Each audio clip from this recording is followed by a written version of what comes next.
Journal d'un paumé. Finalement, c'est l'histoire d'un mec qui essaye de changer de vie à 30 ans. Bonne écoute! C'est assez peu de temps après avoir participé aux 48 heures du court-métrage que je parle du Nikon Festival à Damien. Assez vite, il est emballé aussi, convaincu que autant battre le fer tant qu'il est chaud. Le reste du groupe avec lequel j'avais participé est partant aussi, donc nous voilà assez vite embarqués dans une autre aventure. Le Nikon Festival, en fait, c'est un festival qui est créé par la marque qui tient le même nom et qui est accessible à tous. La participation est gratuite et en fait, chaque année, un thème est donné et sur la base de ce thème, on demande aux participants de créer un court-métrage de 2 minutes 20 maximum. Une fois le court-métrage envoyé à la date butoir, on est sur une phase de vote où les courts-métrages qui reçoivent le plus de votes sont sélectionnés pour ensuite être soumis au jury, composé souvent de professionnels, même tout le temps, que ce soit des réalisateurs, des créateurs de contenu ou même des comédiens. Et parmi ceux qui sont sélectionnés, il y a des prix, notamment du matos Nikon à gagner, mais surtout une visibilité non négligeable, puisque le projet peut être vu par vraiment des gens qui ont un réseau et une place non négligeable dans le milieu. Donc autant dire qu'avec tout ça et une inscription gratuite en plus, on se doute qu'il y a énormément de participants. Je crois même que cette année, on n'est pas loin des 3000. Je me souviens plus du nombre, mais c'est assez hallucinant. Pour le thème sur lequel on va devoir bosser, en fait, c'est le feu. J'allais dire le vent, mais pas du tout. Non, le vent, c'était les 48 heures où on s'est foiré. Donc le feu, on commence assez vite à plancher dessus, que ce soit à travers un groupe WhatsApp ou à notre QG. En fait, notre QG se résume à la cafétéria du magasin Ikea qui est pas loin d'ici. Et on commence à étudier les différentes pistes parce que avec le feu, on peut faire beaucoup de choses. Il y a des sujets qui peuvent assez vite être clichés ou anticipés, des choses genre ah tiens t'as du feu, le mec qui veut absolument du feu pour fumer. Enfin, c'est une des premières idées qui nous est venue. On s'est dit que ça allait être un peu trop commun. L'histoire du feu, le feu qui est délivré à l'humanité, voilà. Mais après, il fallait revoir aussi par rapport à nos moyens. Donc autant dire que le scénario change quand même pas mal de fois en fait, parce que on est quatre à avoir des idées différentes. Et autant pour les autres rôles du groupe, que ce soit le montage, la réalisation, le jeu face à la caméra, chacun a son propre rôle défini. Autant pour l'écriture, on essaye tous d'y aller de notre plume, et le résultat est un peu long à venir. À côté de ça, je m'étais aussi inscrit sur le site direct du Nikon Festival en tant que comédien, au cas où des gens dans le coin pouvaient avoir besoin de moi pour la réalisation de leur projet. Je n'ai eu aucun retour, malheureusement là-dessus, et ça m'a fait encore une fois réaliser que c'est quand même une chance de pouvoir faire les choses soi-même. Comme je disais dans l'épisode concernant le court-métrage qu'on avait fait juste avant, le fait de pouvoir être avec des gens qui ont la motivation pour créer avec nous un projet et aller jusqu'au bout, c'est une chance. Parce que là, si Damien et son équipe n'avaient pas été là, j'aurais pas pu participer au Nikon, tout simplement. L'écriture du scénario est vue, revue, changée, et en fait, assez vite, avec en plus la période des fêtes qui arrive, etc., on se retrouve à une dizaine de jours avant la date butoir, où on doit absolument envoyer notre projet pour faire partie des participants. Et on n'a toujours pas de lieu de tournage, et je me dis que c'est tout, c'est mort. Pas de lieu de tournage, le scénar, on n'est pas trop raccord dessus, mais on a quand même bloqué une version. Et personnellement, j'avoue, je me dis, c'est tout, on tentera l'année prochaine, là, on n'a pas été efficace, quoi. Sauf que, et c'est là la force d'un groupe, les autres membres, eux, sont motivés à pas lâcher le morceau. Et notamment Damien arrive à se débrouiller pour avoir un lieu de tournage une semaine avant, même pas, c'était moins d'une semaine avant qu'on doive rendre le court-métrage. Les autres se rendent dispo tout de suite pour pouvoir tourner, corriger l'écriture, etc. Et je dois avouer que si ça n'avait tenu qu'à moi, j'aurais jeté l'éponge. Parce que je pensais vraiment que c'était mort, que c'est tout, on avait vraiment pas assuré au niveau du timing et de l'organisation. Mais on se retrouve à tourner quelques jours avant, ouais, c'était je crois qu'on a tourné le mercredi et ça devait être rendu le samedi midi, donc pour vous dire. Heureusement qu'il y a eu la force du groupe pour aller au bout de ce projet.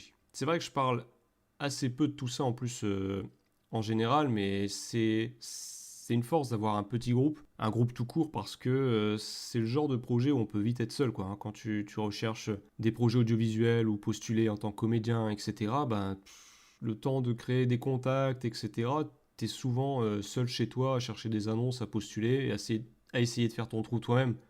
Sauf que c'est assez compliqué. Et ça fait du bien des fois d'être porté un peu par les autres aussi. Surtout que, comme je l'ai déjà dit, en fait, je parle de tout ça à très très peu de gens. Dans mon entourage, il y a quasiment personne qui est au courant de ce que je fais. Alors ça fait un petit moment maintenant, mais j'ai pas encore envie d'en parler. Je me sens pas encore peut-être assez légitime, j'en sais rien. Mais bon, au moins à travers ce journal, j'arrive un peu plus à en parler. Peut-être qu'ils tomberont dessus par hasard, j'en sais rien. On se retrouve donc dans un atelier de peinture pour pouvoir effectuer notre tournage. Alors pour vous parler un peu de l'histoire sur laquelle on s'est arrêté, on est parti sur une secte, un groupuscule, quoi, qui en fait gère les différents concepts qu'il y a dans notre monde, dans notre société. C'est-à-dire le concept de la guerre, le concept de la famine, voilà.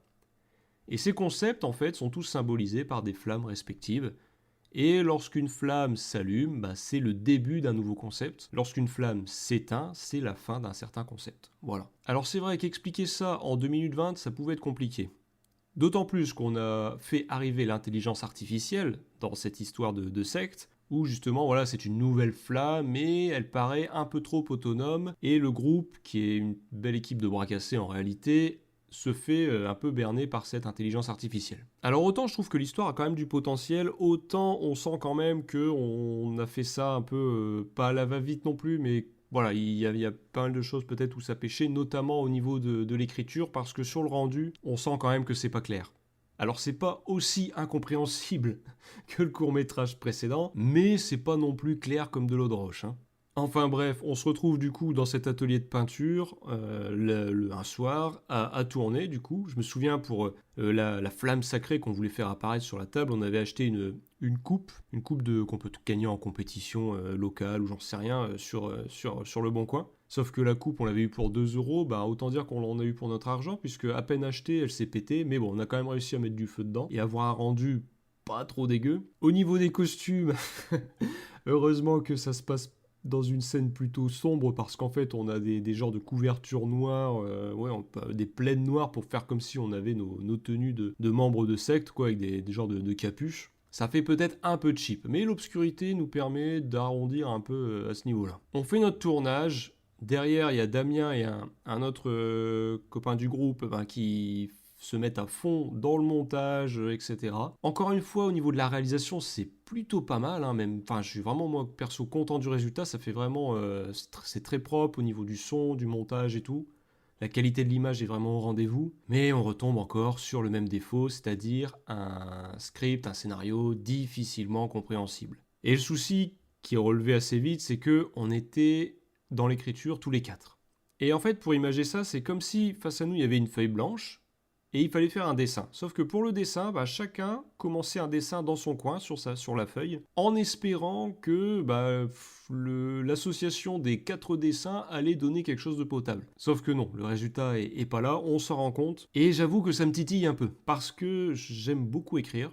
J'écris que ce soit des scénarios de jeux de rôle ou voilà, d'autres trucs. Et ça me frustre un peu que le défaut du groupe, ce soit l'écriture. Donc entre-temps, le projet sort, bien sûr, donc on fait officiellement partie de la compétition. Mais pour la suite, je décide de prendre l'écriture en main, au moins pour le prochain projet, parce qu'en fait, j'avais écrit un scénario il y a quelques temps, et je me dis que c'est l'occasion de pouvoir le réaliser avec Damien et l'équipe. Donc pour le prochain projet, je souhaite être aux commandes pour l'écriture et être aux commandes seul. Bien sûr, je reste ouvert aux propositions de chacun, etc. Mais je veux être celui qui a le dernier mot. Au moins pour essayer de faire mes preuves et aussi pour qu'on puisse encore avoir un projet à faire dans la foulée. Je soumets le scénario au groupe qui est partant pour se lancer là-dedans et nous nous lançons. Ça fera partie d'un prochain épisode puisque à ce jour où j'enregistre, on est encore dans nos phases de réunion dans notre QG Ikea.